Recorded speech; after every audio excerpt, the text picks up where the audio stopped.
Hello and welcome back to my YouTube channel. It has been a minute since I posted anything. I was on a good run there, and then everything just kind of life just took over.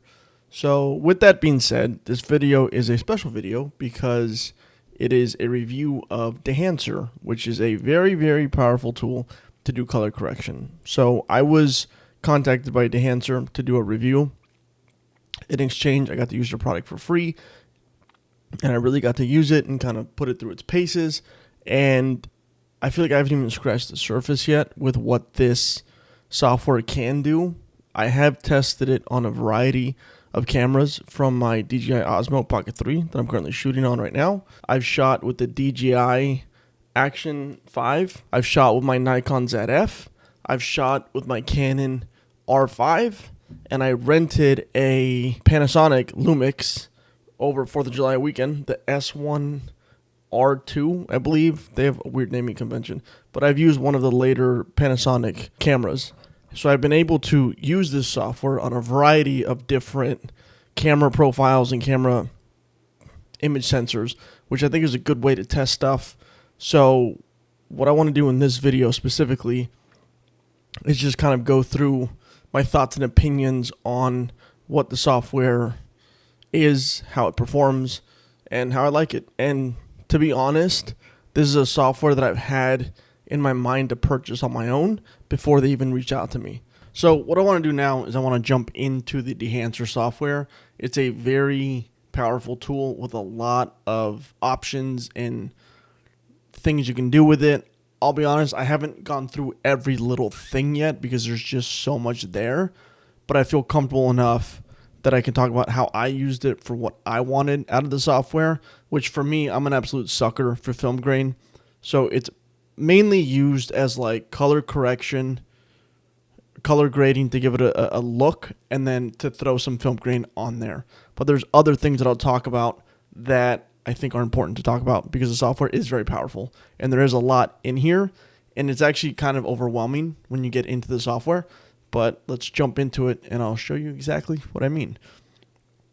So this is a clip that I took on my way back from Las Vegas. It was actually in an earlier video that I posted. Actually, it wasn't in an earlier video that I posted. It was from the trip in an earlier video that I posted, but it didn't make the video. But this is basically the final look that I went with. It was shot through my windshield. It was kind of dirty, and it just kind of had like this very kind of like gritty look to it.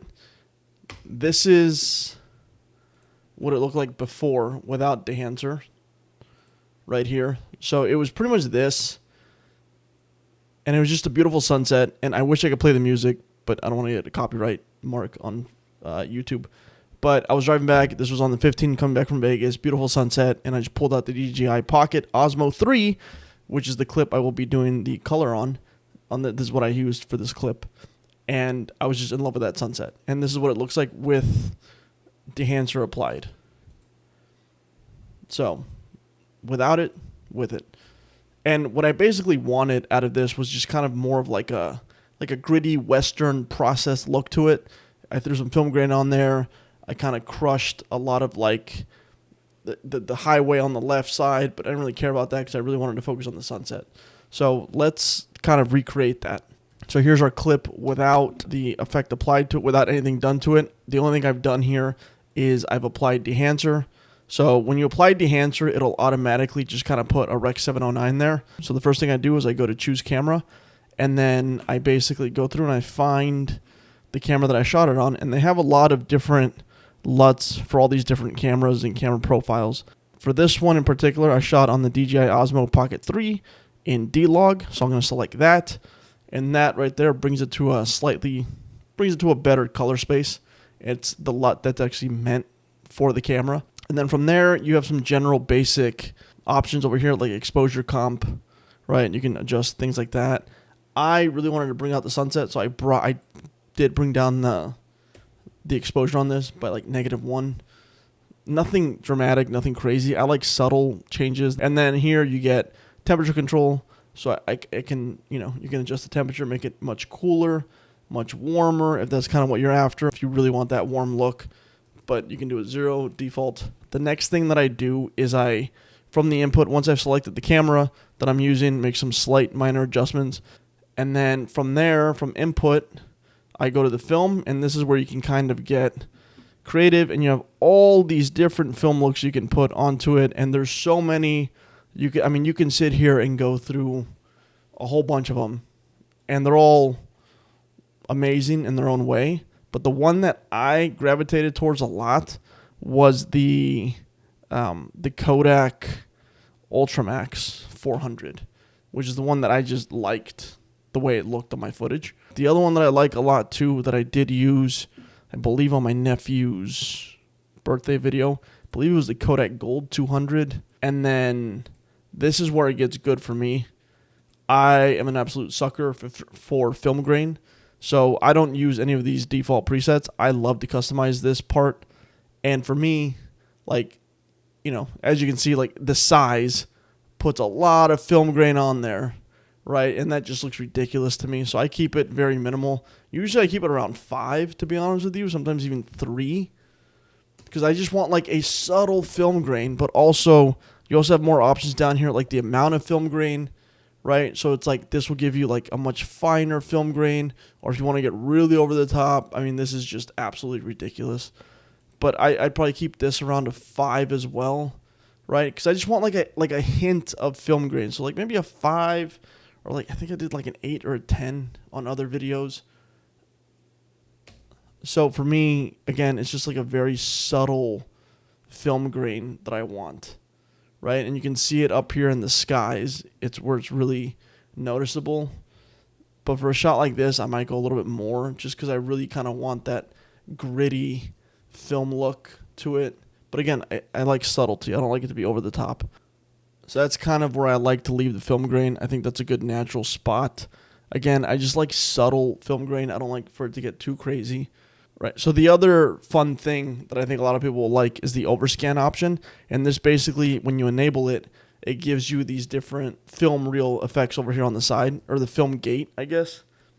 I don't know if that's a gate. I don't know what it is. I don't know the film term, but it's basically like these little effects right here that I think if you want to do like a Super 8 home video type thing, this is a great option to add that.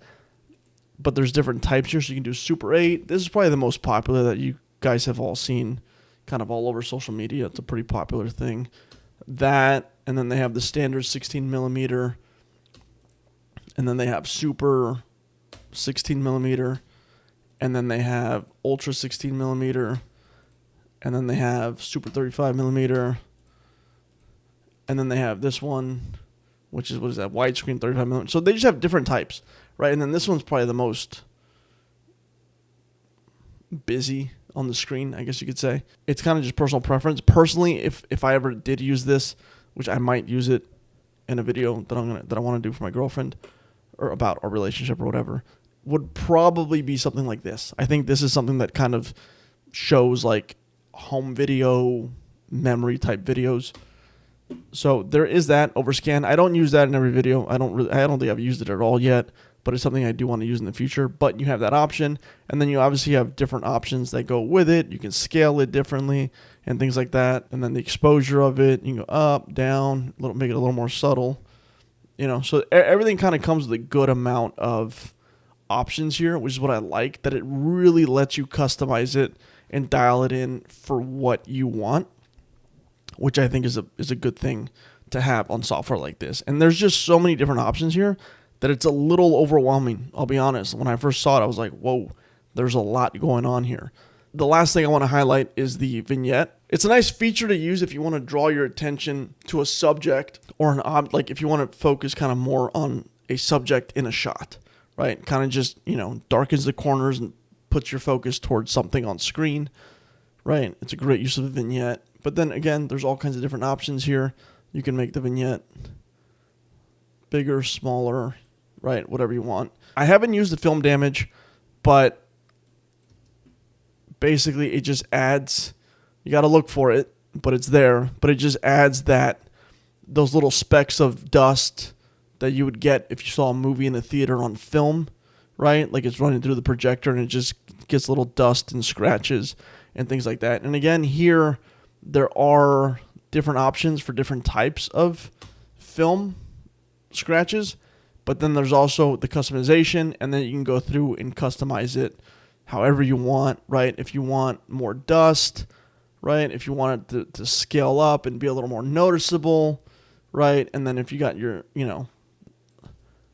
there's just all kinds of different options here to really customize it, and it's just, I mean, you can go through the scratches amount, right? And that's going to give you way more scratches. Probably looks really unrealistic because that film print would be pretty beat up if it looked like that.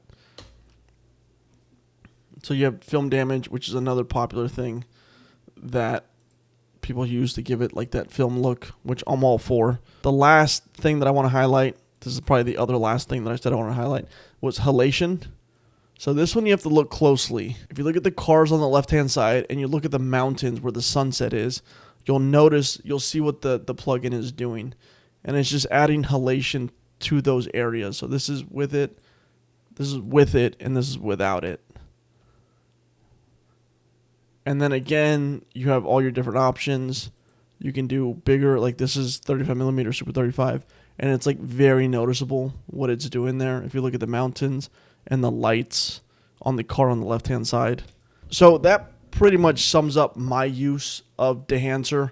I mainly use it to get a color, like a nice LUT on it, and then I adjust it with some different color profiles in the film developer, and then I throw some film grain. Those are pretty much the three options that I use the most. And then I'll tweak some other things if I want to add a different look to it. Overall, I would highly recommend the software because it really does give you the ability to create a very distinct film look with your footage. And it works for most cameras. Like I've shot on a Nikon, a Lumix, a DJI Pocket 3. I've shot on an Action Pro or DJI Action 5, whatever it's called. And it all handles the footage pretty well. So with that, I'm going to leave you with a montage of clips from all the different cameras that I've shot footage with. And I hope you enjoy the video, and I hope you check out the software. And as a thank you, there is a coupon code for 10% off on this software. So I hope you enjoy it. Hope you enjoy the software. And with that, I'll leave you with these clips that were all graded with Dehancer. And I hope you enjoy the video. And as a thank you.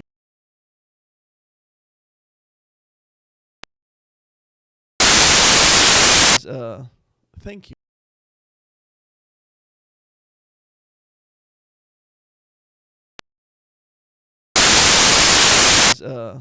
Thank you.